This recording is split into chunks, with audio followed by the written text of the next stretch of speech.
ਵਾਹਿਗੁਰੂ ਜੀ ਕਾ ਖਾਲਸਾ ਵਾਹਿਗੁਰੂ ਜੀ ਕੀ ਫਤਿਹ। ਆਪ ਜੀ ਨੇ ਆਲ ਇੰਡੀਆ ਸਿੱਖ ਫੈਡਰੇਸ਼ਨ ਚੈਨਲ ਨੂੰ ਸਬਸਕ੍ਰਾਈਬ ਨਹੀਂ ਕੀਤਾ ਤਾਂ ਚੈਨਲ ਨੂੰ ਸਬਸਕ੍ਰਾਈਬ ਕਰੋ, ਲਾਈਕ ਕਰੋ ਅਤੇ ਬੈਲ ਆਈਕਨ ਜ਼ਰੂਰ ਦਬਾਓ ਜੀ। ਜਿੱਦਾਂ ਕਿ ਆਪ ਦੇਖ ਰਹੇ ਹੋ, ਬੈਂਕ ਅਕਾਊਂਟ ਨੰਬਰ ਗੁਰਦੁਆਰਾ ਸ੍ਰੀ ਗੁਰੂ ਸਿੰਘ ਸਭਾ ਪਲੀਆ ਕਲਾਂ ਦੇ ਬੈਂਕ ਨੰਬਰ ਆਪ ਜੀ ਦੀ ਸਕਰੀਨ ਦੇ ਉੱਤੇ ਹੈ ਜੀ। ਨਵੇਂ ਦਰਬਾਰ ਹਾਲ ਦੀ ਉਸਾਰੀ ਚੱਲ ਰਹੀ ਹੈ। ਉਸ ਦੇ ਵਿੱਚ ਤਨ ਮਨ ਅਤੇ ਧਨ ਦੀ ਸੇਵਾ ਆਪ ਜੀ ਕਰ ਆਪਣਾ ਯੋਗਦਾਨ ਪਾ ਸਕਦੇ ਹੋ। ਧਨ ਦੀ ਸੇਵਾ ਲਈ ਆਪ ਜੀ ਜੋ ਸਕਰੀਨ 'ਤੇ ਨੰਬਰ ਫਲੈਸ਼ ਹੋ ਰਹੇ ਨੇ ਉਹਦੇ ਉੱਤੇ ਆਪਣੀ ਧਨ ਦੀ ਸੇਵਾ ਕਰ ਸਕਦੇ ਹੋ। ਵਾਹਿਗੁਰੂ ਜੀ ਕਾ ਖਾਲਸਾ ਵਾਹਿਗੁਰੂ ਜੀ ਕੀ ਫਤਿਹ। ਆइए ਸਰਵਣ ਕਰੀਏ ਕਥਾ ਵਿਚਾਰ ਗਿਆਨੀ ਜਤਿੰਦਰਪਾਲ ਸਿੰਘ ਜੀ ਵੱਲੋਂ।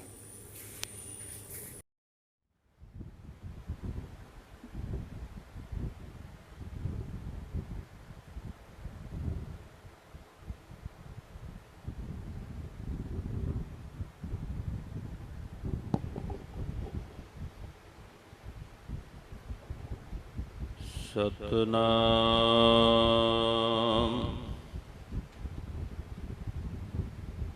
ਸ੍ਰੀ ਵਾਹਿਗੁਰੂ ਸਾਹਿਬ ਜੀ।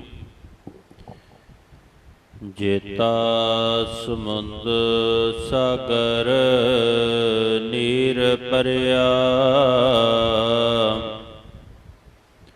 ਤੇਤੇ ਅਵਗੁਣ ਹਮਾਰੇ। ਦਇਆ ਕਰੋ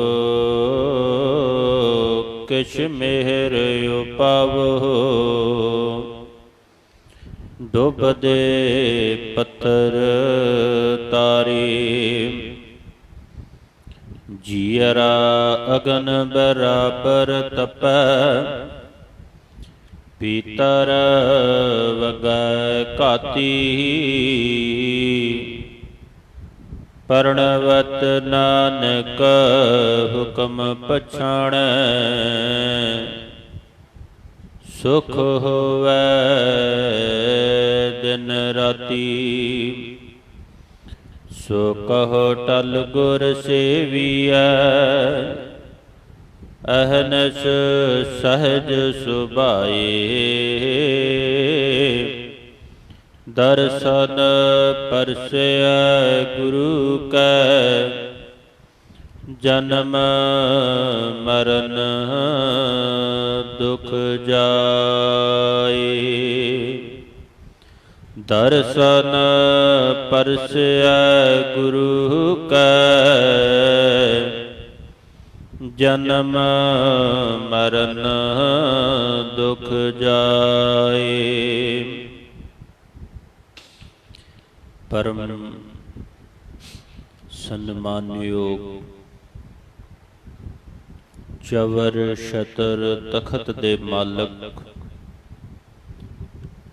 ਗੁਰਤਾ ਗੱਦੀ ਤੇ ਬਿਰਾਜਮਾਨ ਦਸਾਂ ਪਾਤਸ਼ਾਹੀਆਂ ਦੀ ਜੋਤ, ਧੰਨ ਧੰਨ ਸ੍ਰੀ ਗੁਰੂ ਗ੍ਰੰਥ ਸਾਹਿਬ ਜੀ ਮਹਾਰਾਜ ਜੀਆਂ ਦੀ ਪਾਵਨ ਪਵਿੱਤਰ ਹਜ਼ੂਰੀ ਅੰਦਰ ਜੁੜ ਬੈਠੀ ਗੁਰੂ ਪਿਆਰੀ ਗੁਰੂ ਸਵਾਰੀ ਸਾਧ ਸੰਗਤ ਜੀ।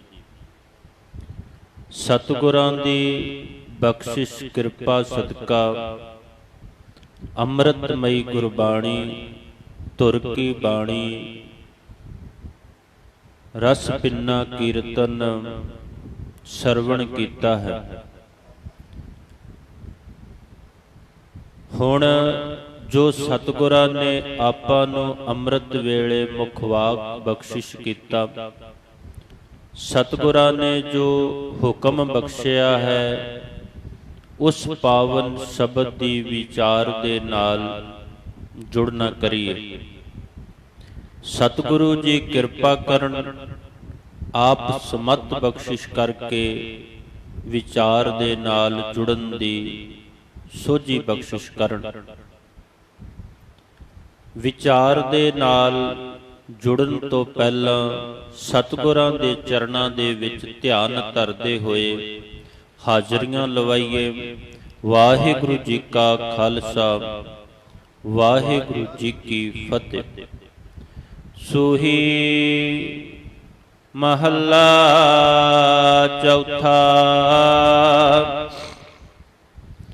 ਜਿੱਥੈ ਹਰਿ ਆਰਾਧੀਐ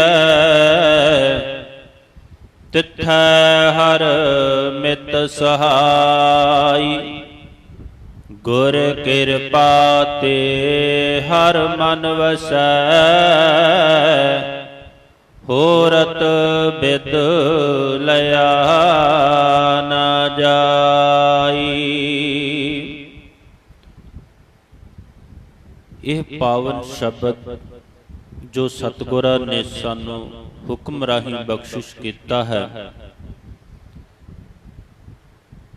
ਇਹ ਜੋ ਪਵਿੱਤਰ ਸ੍ਰੀ ਮੁਖਵਾਕ ਆਪ ਜੀਆਂ ਨੇ ਸਰਵਨ ਕੀਤਾ ਹੈ, ਇਹ ਸ਼ਬਦ ਸੋਢੀ ਪਾਤਸ਼ਾਹ ਸ੍ਰੀ ਗੁਰੂ ਰਾਮਦਾਸ ਜੀ ਦਾ ਸੂਹੀ ਰਾਗ ਅੰਦਰ ਉਚਾਰਨ ਕੀਤਾ ਹੋਇਆ ਸ਼ਬਦ ਹੈ।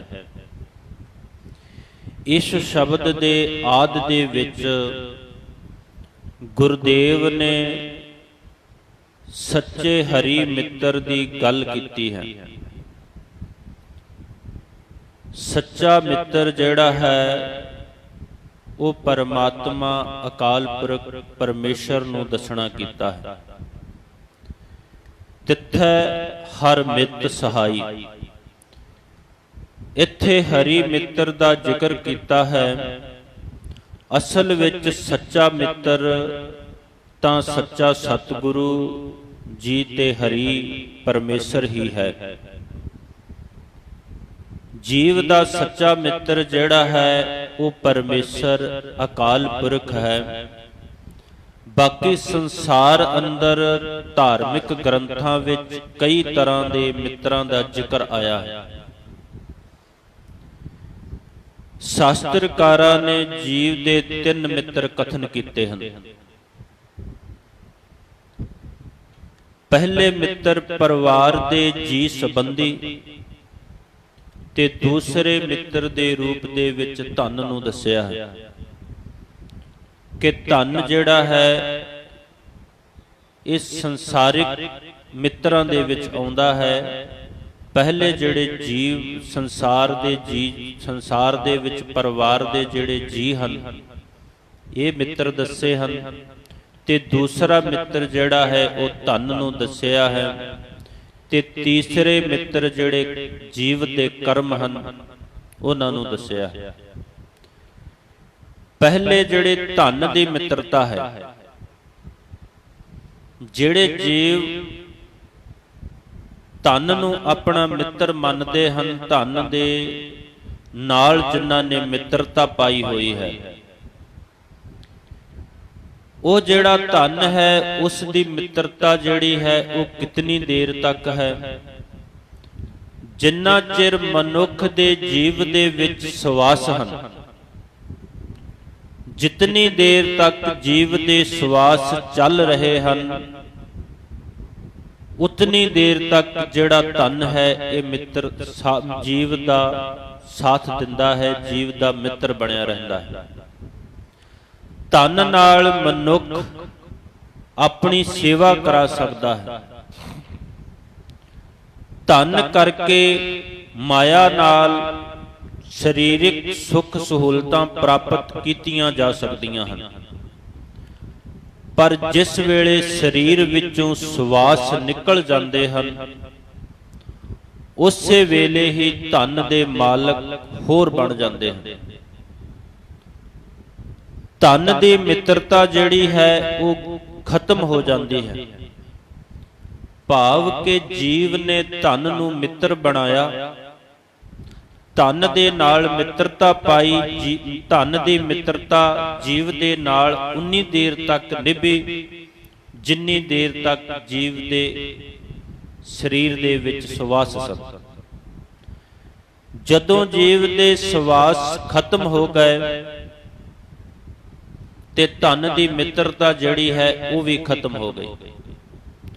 ਉਸ ਤੋਂ ਅੱਗੇ ਧਨ ਨੇ ਜੀਵ ਦਾ ਕੋਈ ਸਾਥ ਨਹੀਂ ਦੇਣਾ। ਜਿਤਨੀ ਦੇਰ ਤੱਕ ਸਵਾਸ ਹਨ ਉਤਨੀ ਦੇਰ ਤੱਕ ਧਨ ਦੇ ਨਾਲ ਜੀਵ ਦੀ ਮਿੱਤਰਤਾ ਨਿਭਦੀ ਰਹੀ।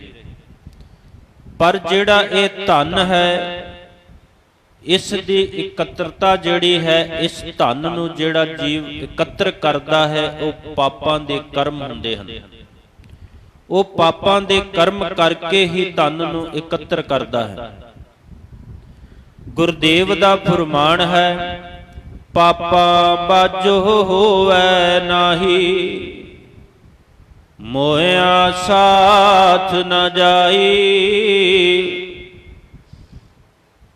ਦੂਸਰੇ ਸੰਬੰਧੀਆਂ ਦੀ ਮਿੱਤਰਤਾ ਉਨਾ ਚਿਰ ਹੈ, ਪਰਿਵਾਰ ਦੇ ਜੀਆਂ ਦੀ, ਰਿਸ਼ਤੇਦਾਰਾਂ ਦੀ, ਸਾਕ ਸੰਬੰਧੀਆਂ ਦੀ ਮਿੱਤਰਤਾ ਜੀਵ ਦੇ ਨਾਲ ਉਤਨੀ ਦੇਰ ਤੱਕ ਹੈ ਜਿੰਨਾ ਚਿਰ ਜੀਵ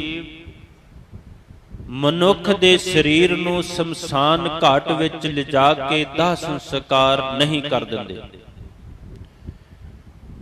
ਭਾਵ ਕਿ ਰਿਸ਼ਤੇਦਾਰ, ਸਾਕ ਸੰਬੰਧੀ ਉਤਨੀ ਦੇਰ ਤੱਕ ਜੀਵ ਦੇ ਸਰੀਰ ਦੇ ਨਾਲ ਰਹਿੰਦੇ ਹਨ ਜਿਤਨੀ ਦੇਰ ਤੱਕ ਜੀਵ ਦੇ ਸਰੀਰ ਦਾ ਦਾਹ ਸੰਸਕਾਰ ਨਹੀਂ ਹੋ ਜਾਂਦਾ।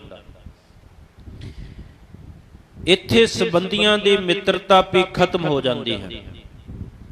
ਜਦੋਂ ਸਰੀਰ ਦਾ ਦਾਹ ਸੰਸਕਾਰ ਹੋ ਜਾਂਦਾ ਹੈ, ਸਰੀਰ ਅਗਨ ਭੇਟ ਹੋ ਜਾਂਦਾ ਹੈ, ਤੇ ਫਿਰ ਸਾਕ ਸੰਬੰਧੀ ਜਿਹੜੇ ਹਨ ਉਹ ਸੰਸਕਾਰ ਕਰਨ ਤੋਂ ਬਾਅਦ ਆਪਣੇ ਘਰਾਂ ਨੂੰ ਵਾਪਸ ਆ ਜਾਂਦੇ ਹਨ। ਕਈ ਤਾਂ ਇੱਥੋਂ ਤੱਕ ਕਰਦੇ ਹਨ ਕਿ ਡੱਕਾ ਤੋੜ ਕੇ ਅੱਗ ਦੇ ਵਿੱਚ ਸੁੱਟ ਦਿੰਦੇ ਹਨ ਕਿ ਅੱਜ ਤੋਂ ਤੇਰੀ ਮਿੱਤਰਤਾ ਜਿਹੜੀ ਹੈ ਸਾਡੇ ਨਾਲ ਖਤਮ ਹੋ ਗਈ, ਸਾਡੇ ਨਾਲੋਂ ਤੇਰੀ ਮਿੱਤਰਤਾ ਜਿਹੜੀ ਹੈ ਉਹ ਟੁੱਟ ਚੁੱਕੀ ਹੈ। ਭਾਵ ਜਿੱਧਰੋਂ ਆਇਆ ਸੀ ਉਧਰ ਹੀ ਚਲਿਆ ਜਾ, ਮੁੜ ਸਾਡੇ ਵੱਲ ਨਾ ਆਵੀਂ। ਤੀਸਰੇ ਮਨੁੱਖ ਦੇ ਜਿਹੜੇ ਕਰਮ ਹਨ, ਤੀਸਰੇ ਮਨੁੱਖ ਦੇ ਮਿੱਤਰ ਜਿਹੜਾ ਹੈ ਉਹ ਕਰਮ ਹਨ।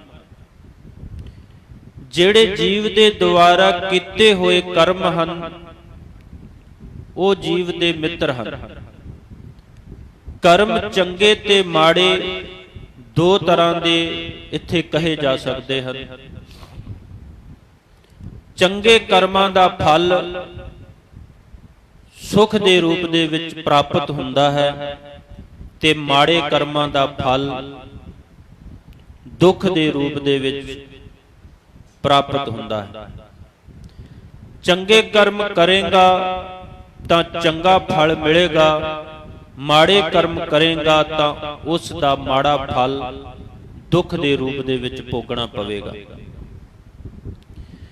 ਭਾਵ ਚੰਗੇ ਮਾੜੇ ਕਰਮਾਂ ਦਾ ਫਲ ਜ਼ਰੂਰ ਬਰ ਜ਼ਰੂਰ ਭੋਗਣਾ ਪੈਂਦਾ ਹੈ। ਇਸ ਕਰਕੇ ਗੁਰਬਾਣੀ ਨੇ ਸਾਨੂੰ ਚੰਗੇ ਕਰਮ ਕਰਨ ਲਈ ਕਹਿੰਦੀ ਹੈ। ਗੁਰਬਾਣੀ ਸਾਨੂੰ ਕਹਿੰਦੀ ਹੈ ਕਿ ਹੇ ਜੀਵ, ਤੂੰ ਚੰਗੇ ਕਰਮ ਕਰ, ਜਿਹੜਾ ਤੈਨੂੰ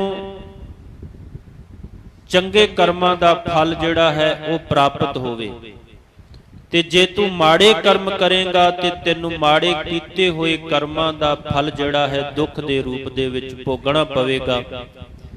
ਇਸ ਲਈ ਗੁਰਬਾਣੀ ਰਾਹੀਂ ਸਤਿਗੁਰਾਂ ਨੇ ਸਾਨੂੰ ਸਮਝਾਉਣਾ ਕੀਤਾ ਹੈ ਕਿ ਜੀਵ, ਤੂੰ ਕੋਈ ਵੀ ਕਰਮ ਕਰਨ ਤੋਂ ਪਹਿਲਾਂ ਵਿਚਾਰ ਕਰ, ਸੋਚ ਕਿ ਜੋ ਤੂੰ ਕਰਮ ਕਰ ਰਿਹਾ ਹੈ ਇਹ ਤੇਰੇ ਅਗਲੇ ਕਰਮਾਂ ਲਈ ਦੁੱਖ ਵਾਲਾ ਬੀਜ ਨਾ ਬੋਇਆ ਜਾਏ। ਕਿਤੇ ਐਸਾ ਨਾ ਹੋਵੇ ਕਿ ਤੂੰ ਮਾਇਆ ਦੇ ਜਾਲ ਦੇ ਵਿੱਚ ਫਸ ਕੇ, ਲੋਭ ਲਾਲਚ ਦੇ ਵਿੱਚ ਫਸ ਕੇ ਮਾੜੇ ਕਰਮਾਂ ਦਾ ਬੀਜ ਬੋ ਲੇਵੇਂ, ਜੋ ਤੈਨੂੰ ਅਗਲੇ ਜਨਮ ਦੇ ਵਿੱਚ, ਆਉਣ ਵਾਲੇ ਸਮੇਂ ਦੇ ਵਿੱਚ ਦੁੱਖਾਂ ਦੇ ਰੂਪ ਦੇ ਵਿੱਚ ਭੋਗਣਾ ਪਵੇ। ਤੂੰ ਚੰਗੇ ਕਰਮ ਕਰ, ਸੋਈ ਕੰਮ ਕਮਾਏ ਜਿਤ ਮੁਖ ਉਜਲਾ, ਜਿਨੀ ਨਾਮ ਧਿਆਇਆ ਗਏ ਮਸਕਤ ਘਾਲ, ਨਾਨਕ ਤੇ ਮੁਖ ਉਜਲੇ ਕੀਤੀ ਛੁੱਟੀ ਨਾਲ। ਗੁਰਬਾਣੀ ਚੰਗੇ ਕਰਮ ਕਰਨ ਲਈ ਸੁਚੇਤ ਕਰਦੀ ਹੈ ਤੇ ਮਾੜੇ ਕਰਮਾਂ ਤੋਂ, ਮਾੜੇ ਕਰਮ ਕਰਨ ਤੋਂ ਗੁਰਬਾਣੀ ਰੋਕਦੀ ਹੈ।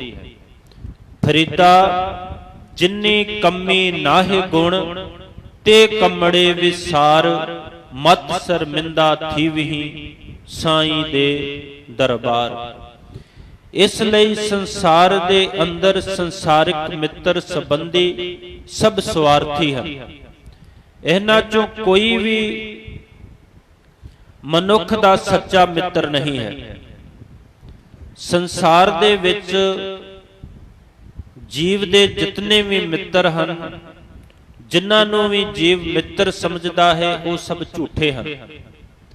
ਕੇਵਲ ਤੇ ਕੇਵਲ ਪਰਮੇਸ਼ਰ ਦਾ ਨਾਮ ਜਿਹੜਾ ਹੈ ਉਹ ਸੱਚਾ ਮਿੱਤਰ ਹੈ, ਜਿਸ ਨੇ ਸਾਥ ਨਿਭਣਾ ਹੈ। ਬਾਕੀ ਮਿੱਤਰਾਂ ਨੇ ਇੱਥੇ ਹੀ ਸਾਥ ਛੱਡ ਦੇਣਾ ਹੈ। ਉਹ ਸਭ ਜਿਤਨੀ ਮਿੱਤਰ ਹਨ, ਸਾਰੇ ਆਪਣੇ ਸਵਾਰਥ ਲਈ ਮਿੱਤਰ ਬਣੇ ਹਨ।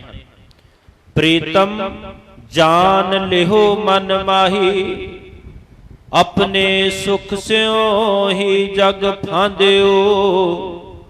ਕੋ ਕਾਹੂ ਕੋ ਨਾਹੀ ਰਹਾਉ, ਸੁਖ ਮੈਂ ਆਨ ਬਹੁਤ ਮਿਲ ਬੈਠਤ।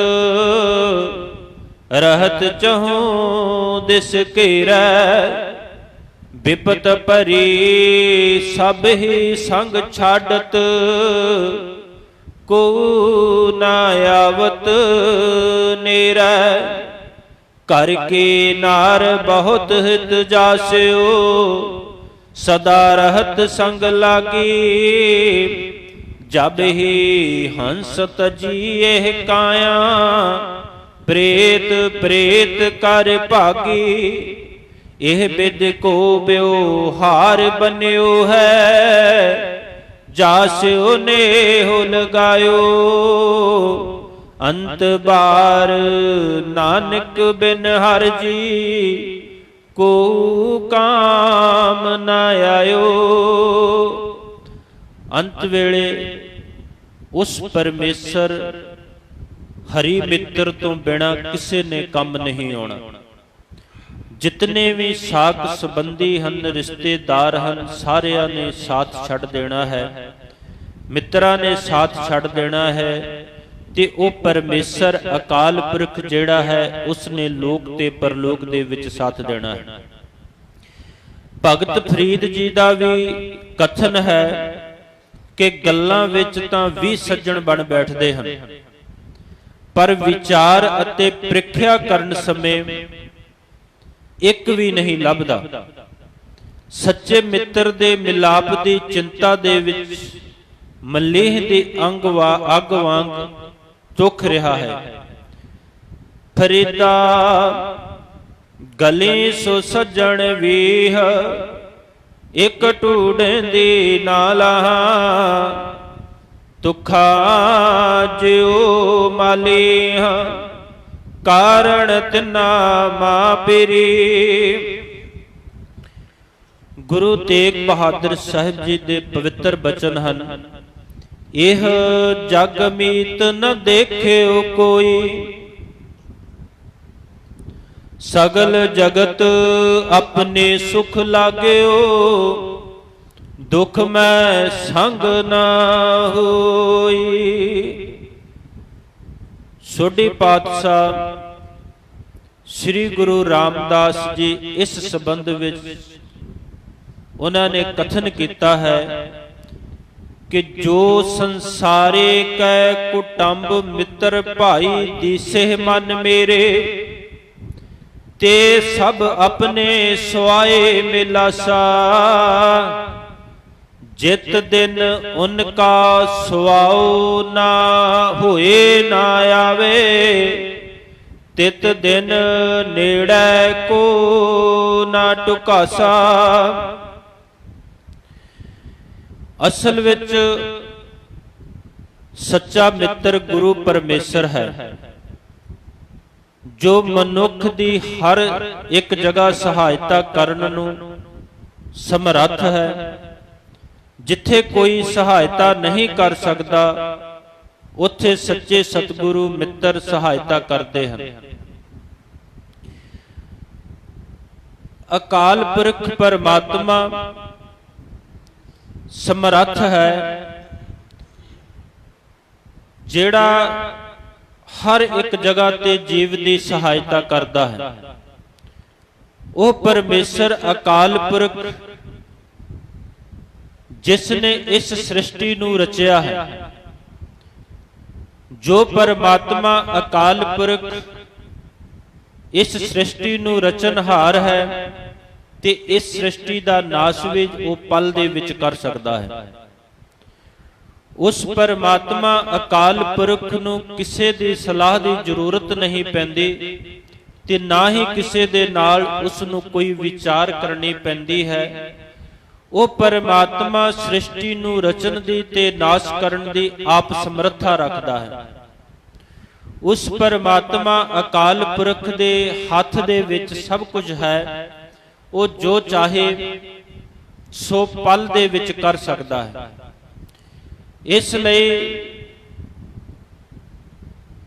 ਉਸ ਨੂੰ ਮਿੱਤਰ ਬਣਾਉਣਾ ਕਰੀਏ ਜੋ ਹਰ ਜਗ੍ਹਾ ਤੇ, ਹਰ ਥਾਂ ਤੇ, ਹਰ ਸਮੇਂ, ਹਰ ਵੇਲੇ ਜਿਹੜਾ ਸੰਸਾਰ ਦੇ ਵਿੱਚ, ਸ੍ਰਿਸ਼ਟੀ ਦੇ ਵਿੱਚ ਵਿਚਰ ਰਿਹਾ ਹੈ, ਜਿਸ ਦੇ ਹੁਕਮ ਦੇ ਅੰਦਰ ਇਹ ਸਾਰੀ ਸ੍ਰਿਸ਼ਟੀ ਚੱਲ ਰਹੀ ਹੈ। ਜਿਤਨੇ ਵੀ ਜੀਵ ਜੰਤੂ, ਵਨਸਪਤੀਆਂ, ਮਨੁੱਖ ਆਦਿ ਹਨ, ਇਹ ਸਾਰੇ ਉਸ ਦੇ ਭਾਣੇ ਦੇ ਵਿੱਚ ਚੱਲ ਰਹੇ ਹਨ। ਉਹ ਪਰਮਾਤਮਾ ਅਕਾਲ ਪੁਰਖ ਸਭ ਕੁਝ ਕਰਨ ਦੀ ਆਪ ਸਮਰੱਥਾ ਕਰਦਾ ਹੈ। ਉਹ ਸਾਰਿਆਂ ਜੀਵਾਂ ਦੀ ਆਪ ਪਾਲਣਾ ਕਰਦਾ ਹੈ। ਸਾਰਿਆਂ ਨੂੰ ਰਿਜ਼ਕ ਉਹ ਆਪ ਦਿੰਦਾ ਹੈ। ਉਹ ਉਸ ਪਰਮਾਤਮਾ ਨੂੰ ਜਿਵੇਂ ਭਾਉਂਦਾ ਹੈ, ਉਹ ਪਰਮਾਤਮਾ ਤਿਵੇਂ ਜੀਵਾਂ ਤੋਂ ਕਾਰ ਕਰਵਾਉਂਦਾ ਹੈ। ਸੰਸਾਰ ਦੇ ਵਿੱਚ ਜੀਵ ਉਸ ਪਰਮਾਤਮਾ ਨੂੰ ਭੁੱਲ ਕੇ ਮਾਇਆ ਦੇ ਗੇੜੇ ਦੇ ਵਿੱਚ ਫਸ ਕੇ ਪਾਪਾਂ ਦੇ ਕਰਮ ਕਰਦਾ ਹੈ। ਜਿਹੜੇ ਪਾਪਾਂ ਦੇ ਕੀਤੇ ਹੋਏ ਕਰਮ ਹਨ, ਇਹ ਆਉਣ ਵਾਲੇ ਸਮੇਂ ਦੇ ਵਿੱਚ ਦੁੱਖਾਂ ਦੇ ਰੂਪ ਦੇ ਵਿੱਚ ਭੋਗਣੇ ਪੈਂਦੇ ਹਨ। ਇਹ ਜਿਹੜੇ ਬੀਜੇ ਹੋਏ ਬੀਜ ਹਨ, ਇਹਨਾਂ ਦਾ ਫਲ ਜੀਵ ਨੂੰ ਜ਼ਰੂਰ ਪ੍ਰਾਪਤ ਹੁੰਦਾ ਹੈ। ਜੇ ਜੀਵ ਚੰਗੇ ਕਰਮ ਕਰਦਾ ਹੈ ਤੇ ਉਸ ਨੂੰ ਚੰਗੇ ਕਰਮਾਂ ਦਾ ਫਲ ਪ੍ਰਾਪਤ ਹੁੰਦਾ ਹੈ, ਤੇ ਜੇ ਮਾੜੇ ਕਰਮ ਕਰਦਾ ਹੈ, ਮਾੜੇ ਬੀਜ ਬੀਜਦਾ ਹੈ, ਤੇ ਉਸ ਨੂੰ ਦੁੱਖ ਦੇ ਰੂਪ ਦੇ ਵਿੱਚ ਭੋਗਣੇ ਪੈਂਦੇ ਹਨ। ਲੇਕਿਨ ਜੀਵ ਸੰਸਾਰ ਦੇ ਵਿੱਚ ਉਸ ਪਰਮਾਤਮਾ ਦੇ ਨਾਮ ਨੂੰ ਛੱਡ ਕੇ ਸੰਸਾਰਿਕ ਸੁੱਖ ਸਹੂਲਤਾਂ ਦੀ ਦੌੜ ਦੇ ਵਿੱਚ ਭੱਜਿਆ ਫਿਰਦਾ ਹੈ। ਦੁੱਖਾਂ ਤੋਂ ਛੁਟਕਾਰਾ ਪਾਉਣਾ ਚਾਹੁੰਦਾ ਹੈ। ਇਸ ਲਈ ਉਹ ਦੌੜ ਭੱਜ ਦੇ ਵਿੱਚ ਲੱਗਿਆ ਹੋਇਆ ਪਾਪਾਂ ਦੇ ਕਰਮ ਕਰਦਾ ਹੈ। ਉਹ ਸੁੱਖ ਨੂੰ ਪ੍ਰਾਪਤ ਕਰਨਾ ਚਾਹੁੰਦਾ ਹੈ, ਲੇਕਿਨ ਜਿਹੜੇ ਇਹ ਸੁੱਖ ਹਨ, ਸੁੱਖ ਤੇ ਦੁੱਖ ਹਨ, ਇਹ ਜੀਵਨ ਦੇ ਵਿੱਚ ਇੱਕ ਗੇੜ ਹੈ, ਮੇਲ ਹੈ ਦੁੱਖਾਂ ਤੇ ਸੁੱਖਾਂ ਦਾ। ਜੇ ਜੀਵ ਦੇ ਜੀਵਨ ਦੇ ਵਿੱਚ ਅੱਜ ਦੁੱਖ ਹੈ ਤੇ ਕੱਲ ਨੂੰ ਸੁੱਖ ਵੀ ਹੈ, ਤੇ ਜੇ ਅੱਜ ਸੁੱਖ ਹੈ ਤੇ ਉਸ ਦੇ ਜੀਵਨ ਦੇ ਵਿੱਚ ਦੁੱਖ ਵੀ ਆ ਸਕਦਾ ਹੈ। ਇਸ ਲਈ ਉਸ ਪਰਮੇਸ਼ਰ ਸਮਰੱਥ ਗੁਰੂ ਨੂੰ ਕਦੇ ਵੀ ਭੁੱਲਣਾ ਨਹੀਂ ਚਾਹੀਦਾ। ਜੇ ਜੀਵ ਨੂੰ ਸੁੱਖ ਹੈ ਤੇ ਉਸ ਪਰਮਾਤਮਾ ਦਾ ਸ਼ੁਕਰਾਨਾ ਕਰਨਾ ਚਾਹੀਦਾ ਹੈ ਕਿ हे ਪਰਮਾਤਮਾ, ਇਹ ਤੇਰੀ ਦਿੱਤੀ ਹੋਈ ਦਾਤ ਹੈ, ਤੇਰੀ ਬਖਸ਼ਿਸ਼ ਕਿਰਪਾ ਦੇ ਦੁਆਰਾ ਹੀ ਇਹ ਸੁੱਖਾਂ ਦਾ ਆਨੰਦ ਜਿਹੜਾ ਅਸੀਂ ਮਾਣ ਰਹੇ ਹਾਂ। ਕਿਰਪਾ ਕਰਕੇ ਸਾਨੂੰ ਅਸਲੀ ਸੁੱਖ ਦੀ ਵੀ ਦਾਤ ਬਖਸ਼ਿਸ਼ ਕਰੋ। ਅਸਲੀ ਸੁੱਖ ਦੀ ਜਿਹੜੀ ਦਾਤ ਹੈ ਉਹ ਪਰਮੇਸ਼ਰ ਦੇ ਨਾਮ ਦੇ ਵਿੱਚੋਂ ਪ੍ਰਾਪਤ ਹੋਣੀ ਹੈ। ਇਸ ਸੰਸਾਰ ਦੇ ਜਿਹੜੇ ਸੁੱਖ ਸਾਧਨ ਹਨ, ਇਹ ਕੁਝ ਸਮੇਂ ਲਈ ਹਨ। ਕੁਝ ਸਮਾਂ ਜੀਵ ਇਹਨਾਂ ਸੁੱਖਾਂ ਨੂੰ ਭੋਗ ਕਰਕੇ ਆਪਣੇ ਜੀਵਨ ਨੂੰ, ਆਪਣੇ ਸਵਾਸਾਂ ਨੂੰ ਇਹਨਾਂ ਸੁੱਖਾਂ ਦੇ ਵਿੱਚ ਵਿਅਰਥ ਗਵਾ ਰਿਹਾ ਹੈ, ਕਿਉਂਕਿ ਇਹਨਾਂ ਸੰਸਾਰਿਕ ਸੁੱਖਾਂ ਦੇ ਵਿੱਚ ਉਸ ਪਰਮੇਸ਼ਰ ਨੂੰ ਭੁੱਲ ਗਿਆ ਹੈ ਜਿਸ ਪਰਮੇਸ਼ਰ ਨੇ ਇਹ ਜੀਵਨ ਦਿੱਤਾ ਹੈ।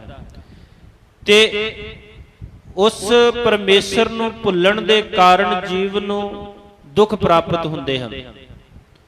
ਸੋ ਸਤਿਗੁਰਾਂ ਨੇ ਸਾਨੂੰ ਅੱਜ ਦੇ ਹੁਕਮ ਰਾਹੀਂ ਇਹੀ ਸਮਝਾਉਣਾ ਕੀਤਾ ਹੈ ਕਿ ਜੀਵ ਤੂੰ ਉਸ ਹਰੀ ਪਰਮੇਸ਼ਰ ਨੂੰ ਆਪਣਾ ਮਿੱਤਰ ਬਣਾ ਲੈ, ਜਿਸ ਨੇ ਹਰ ਥਾਂ ਤੇ ਹਰ ਵੇਲੇ ਲੋਕ ਤੇ ਪਰਲੋਕ ਦੇ ਵਿੱਚ ਤੇਰੀ ਸਹਾਇਤਾ ਕਰਨੀ ਹੈ, ਜਿਸ ਦੀ ਸਹਾਇਤਾ ਦੇ ਨਾਲ ਤੂੰ ਸੁੱਖਾਂ ਦੀ ਪ੍ਰਾਪਤੀ ਕਰ ਸਕਦਾ ਹੈ। ਜਿੱਥੇ ਹਰ ਆਰਾਧੀਐ ਤਿੱਥੈ ਹਰ ਮਿੱਤ ਸਹਾਈ, ਗੁਰ ਕਿਰਪਾ ਤੇ ਹਰ ਮਨ ਵਸੈ, ਹੋਰਤ ਬਿਦ ਲਿਆ ਨਾ ਜਾਈ। ਸੋਢੀ ਸੁਲਤਾਨ ਧੰਨ ਧੰਨ ਸ੍ਰੀ ਗੁਰੂ ਰਾਮਦਾਸ ਸਾਹਿਬ ਜੀ ਮਹਾਰਾਜ ਇਸ ਸ਼ਬਦ ਰਾਹੀਂ ਸਾਨੂੰ ਸਮਝਾਉਣਾ ਕਰਦੇ ਹਨ ਕਿ ਹੇ ਜੀਵ, ਉਸ ਪਰਮਾਤਮਾ ਅਕਾਲ ਪੁਰਖ ਨੂੰ ਆਰਾਧਨਾ ਕਰ, ਜਿਹੜਾ ਪਰਮਾਤਮਾ ਹਰ ਥਾਂ ਤੇ ਤੇਰੀ ਸਹਾਇਤਾ ਕਰ ਸਕਦਾ ਹੈ। ਜਿੱਥੇ ਹਰ ਆਰਾਧੀ ਹੈ ਤਿੱਥੈ ਹਰ ਮਿੱਤ ਸਹਾਈ। ਜਿੱਥੇ ਵੀ ਜਿਸ ਵੀ ਥਾਂ ਪਰਮਾਤਮਾ ਦਾ ਆਰਾਧਨ ਕੀਤਾ ਜਾਵੇ, ਜਿਸ ਵੀ ਥਾਂ ਤੇ ਉਸ ਪਰਮਾਤਮਾ ਨੂੰ ਯਾਦ ਕੀਤਾ ਜਾਵੇ, ਉਹ ਮਿੱਤਰ ਪਰਮਾਤਮਾ ਉਸੇ ਹੀ ਥਾਂ ਤੇ ਆ ਕਰਕੇ ਮਦਦਗਾਰ ਬਣਦਾ ਹੈ।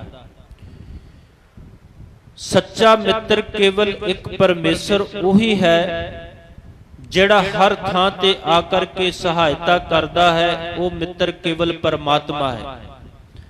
ਬਾਕੀ ਸੰਸਾਰ ਦੇ ਵਿੱਚ ਜੀਵ ਕਿਤਨੇ ਮਰਜ਼ੀ ਮਿੱਤਰ ਬਣਾ ਲੇਵੇ, ਕਿਤਨਾ ਵੀ ਧਨ ਇਕੱਤਰ ਕਰ ਲਵੇ, ਕਿਸੇ ਨੇ ਜੀਵ ਦਾ ਸਾਥ ਨਹੀਂ ਦੇਣਾ। ਜੇ ਸਾਥ ਦੇਣਾ ਹੈ ਤੇ ਪਰਮੇਸ਼ਰ ਅਕਾਲ ਪੁਰਖ ਨੇ ਦੇਣਾ ਹੈ, ਭਾਵੇਂ ਦੀ ਜੀਵ ਲੋਕ ਵਿੱਚ ਹੈ, ਭਾਵੇਂ ਦੀ ਪਰਲੋਕ ਵਿੱਚ ਹੈ।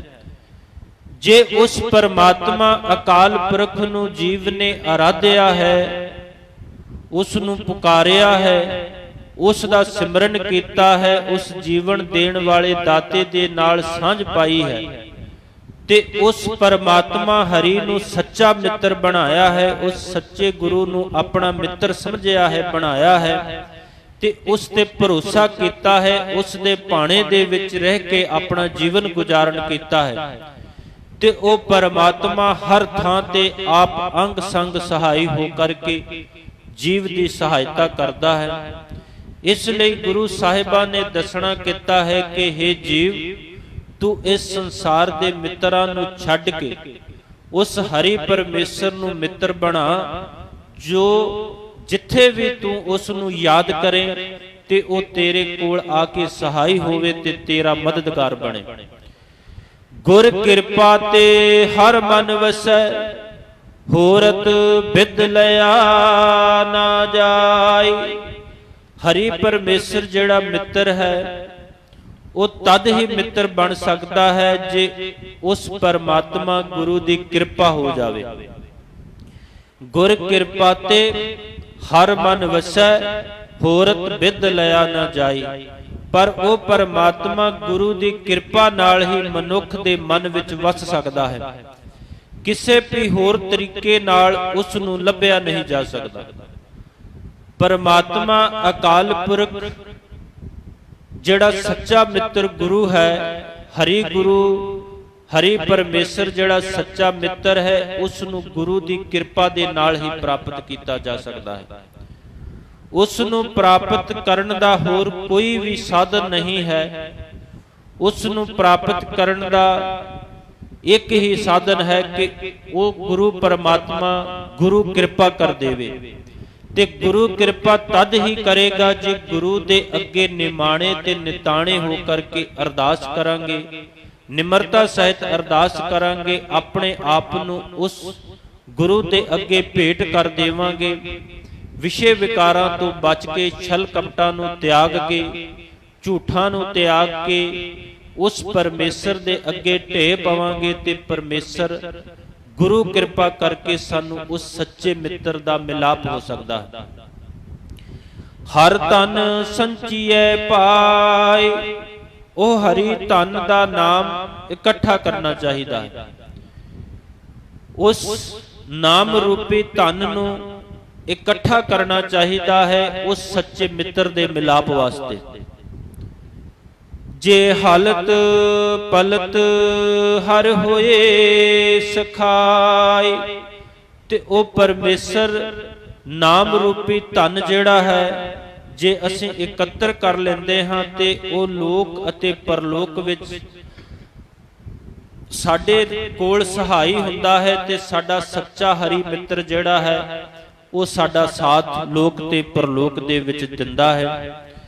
ਇਸ ਲਈ ਸਤਿਗੁਰਾਂ ਨੇ ਸਾਨੂੰ ਇਸ ਸ਼ਬਦ ਦੇ ਵਿੱਚ ਸਮਝਾਉਣਾ ਕੀਤਾ ਹੈ ਕਿ ਇਹ ਜੀਵ ਤੂੰ ਸੰਸਾਰ ਦੇ ਝੂਠੇ ਮਿੱਤਰਾਂ ਨੂੰ ਛੱਡ ਕੇ ਉਸ ਸੱਚੇ ਮਿੱਤਰ ਹਰੀ ਪਰਮੇਸ਼ਰ ਦੇ ਨਾਲ ਸਾਂਝ ਪਾ। ਉਸ ਪਰਮੇਸ਼ਰ ਹਰੀ ਨੂੰ ਆਪਣਾ ਪੱਕਾ ਮਿੱਤਰ ਬਣਾ ਜਿਸ ਨੇ ਲੋਕ ਤੇ ਪਰਲੋਕ ਦੇ ਵਿੱਚ ਤੇਰਾ ਸਾਥ ਦੇਣਾ ਹੈ। ਸੋ ਸਤਿਗੁਰੂ ਜੀ ਕਿਰਪਾ ਕਰਨ ਇਹ ਪਾਵਨ ਸ਼ਬਦ ਸਾਡੇ ਹਿਰਦਿਆਂ ਦੇ ਵਿੱਚ ਵਸ ਜਾਵੇ ਤੇ ਅਸੀਂ ਇਸ ਸੰਸਾਰ ਦੇ ਮੋਹ ਲਾਲਚ ਤੋਂ ਬਚ ਕੇ, ਵਿਸ਼ੇ ਵਿਕਾਰਾਂ ਤੋਂ ਬਚ ਕੇ ਉਸ ਹਰੀ ਪਰਮੇਸ਼ਰ ਨੂੰ ਆਪਣਾ ਪੱਕਾ ਮਿੱਤਰ ਬਣਾ ਸਕੀਏ। ਸਤਿਗੁਰਾਂ ਦੇ ਹਜ਼ੂਰ ਨਿਮਾਣੇ ਤੇ ਨਿਤਾਣੇ ਹੋ ਕਰਕੇ ਅਰਦਾਸ ਬੇਨਤੀ ਨਿਮਰਤਾ ਸਹਿਤ ਕਰੀਏ। ਸਤਿਗੁਰੂ ਜੀ ਕਿਰਪਾ ਕਰਨਗੇ। ਗੁਰਬਾਣੀ ਦੇ ਵਿਚਾਰ ਕਰਦੇ ਆਂ, ਗੁਰਬਾਣੀ ਵਿਚਾਰ ਕਰਦਿਆਂ ਹੋਈਆਂ ਭੁੱਲਾਂ ਦੀ ਮਾਫੀ ਬਖਸ਼ਣੀ, ਗੁਰੂ ਅਤੇ ਗੁਰੂ ਕੀ ਸੰਗਤ ਬਖਸ਼ਣ ਯੋਗ ਹੈ ਆਸ਼ੀਸ਼ ਦੇਣੀ। ਸਤਿਗੁਰੂ ਜੀ ਕਿਰਪਾ ਕਰਨ, ਅੱਗੇ ਵਾਸਤੇ ਸਮਤ ਬਖਸ਼ਿਸ਼ ਕਰਨ, ਸੁਧ ਤੇ ਸਪਸ਼ਟ ਗੁਰਬਾਣੀ ਪੜਨ ਵਿਚਾਰ ਕਰਨ ਦੀ ਬਲ ਤਾਕਤ ਸੋਝੀ ਬਖਸ਼ਿਸ਼ ਕਰਨ। ਗੁਰੂ ਘਰ ਦੀ ਸੇਵਾ, ਨਾਮ ਬਾਣੀ ਸਿਮਰਨ ਦੀ ਦਾਤ ਸਾਰਿਆਂ ਨੂੰ ਬਖਸ਼ਿਸ਼ ਕਰਨ। ਗੁਰਬਾਣੀ ਵਿਚਾਰ ਕਰਦਿਆਂ ਹੋਈਆਂ ਭੁੱਲਾਂ ਦੀ ਮਾਫੀ। ਵਾਹਿਗੁਰੂ ਜੀ ਕਾ ਖਾਲਸਾ, ਵਾਹਿਗੁਰੂ ਜੀ ਕੀ ਫਤਿਹ।